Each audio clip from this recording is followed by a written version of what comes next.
ما پورې خوله نشته پوکی به ورته څنګه ورکم د سوځېدلي ښار دعوه خلکو په ما وکړه.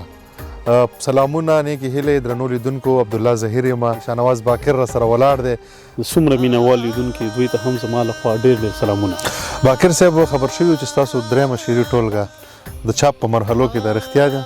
او زما درېیمه مجموعه دغه مینهوالو ته دی واضح دغه خبره چې زما درېیمه مجموعه تږي څاڅکي په نوم باندې را روانه ده او انشاءالله ډېر ژر به په مارکیټ کې دې کې د ډېرو محترمو ملګرو لیکنې هم شامل دي، لکه نورالامین یوسفزي صاحب، اسحاق وردګ، عبدالبصیر صباون صاحب، محترم مطل افغان صاحب، د دغې لیکنو انشاءالله په دغه کې موجود دي او داسې نوي څیزونه دي چې ما کله په سوشل میډیا زیاتر شعرونه نه دي ویلي او انشاءالله دا به د شعرونو د ذوق خلک ډېر خوښ. ډېره زیاته مننه باقر صاحب. تاسو د اتل افغان صاحب خبر وکړه. اتل صاحب د باقر صاحب کوم شعري ټولګه را روانه تاسو پرې لیک کړی دی، شعرونه یې تاسو زیاتره لوستي دي، دغه کوم چې دي دا دي که نه نوې شاعري هم پکې شته دی، تاسو به پوره جاج اخیستی وي؟ بالکل مننه ظهیر جانه. واقعا دغه کومه ټولګه چې د باقر صاحب را روانه ده ډېره په زړه پورې ټولګه ده. انشاءالله مینهوال به ډېره خوښه کړي او دې کې یقینا زیاتره شاعري چې کومه ده هغه نوې شاعري ده او ډېره په زړه پورې شاعري ده. زه خپله ډېر ترنه متاثره شوی ما، خوشبختانه ما هم په دغه ټولګه کې لیک کړی دی. نو زه مبارکي ورکوم سر له اوسه نه باقر ته او ټولو مینهوالو باندې غږ کوم چې دغه ټولګه خوښه کړي او وایخلي، مارکیټ ته چې راشي نو باید چې ضروري ترلاسه کړي. ډېره مننه.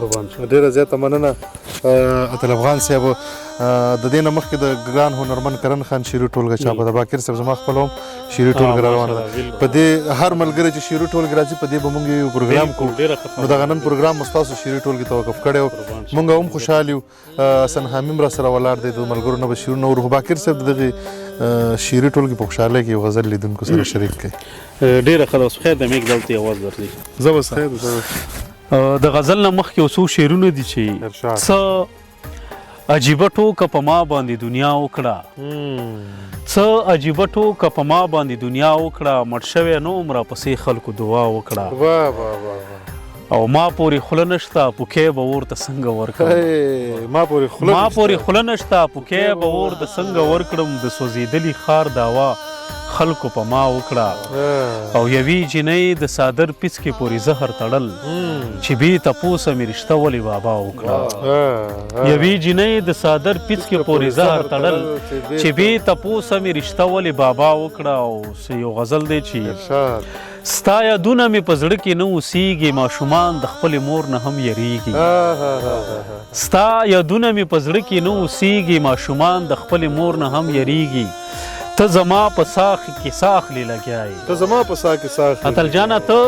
زما په سا کې ساخلې لګیایې، د سګرټ لوګي نه ستا تصویر جوړېږي او ستا د غم د وړاندې څه دي نور غمونه، د اسمان نه لاندې ځمکه نه ښکارېږي او یا به غم ساتم په زړه کې او یا درد، یا به غم ساتم په زړه کې او یا درد، په یوه پیاڅه کې دوه خپې نه ځایېږي او خامي چې منتظر ته د ډالۍ وي چې هر څومره د چا زړه ساتم باکره، چې هر څومره د چا زړه ساتم باکره، بس همدومره رانه خلک خفه کېږي. د درېیمې شعري ټولګې نوم مو تږي څاڅکي په نوم باندې ده دغه مجموعه او انشاءالله ډېر ژر به راشي. دغې تږي څاڅکي د هغه نه یو دوه شعرونه درته وایم چې د رڼا سیند وچ ته تیارې تږي دي، د رڼا سیند وچ ته تیارې تږي دي، په ښار کې تیل نشته ډیوې تږي دي او لاس راښکاره که د کړکۍ نه د کور، د باران څاڅکي درپسې تږي دي او ځنې شاعر بچي ساتلی نشي، ظهیر جانه ځنې شاعر بچي ساتلی نشي، لفظونه وږي دي معنی تږي دي او ستا د خوښې شعر پکې دی چې باکره ستا اوښکې پرې وچې کړمه، باکره ستا اوښکې پرې وچې کړمه، پیڅکې د چا د لوپټې تږي دي.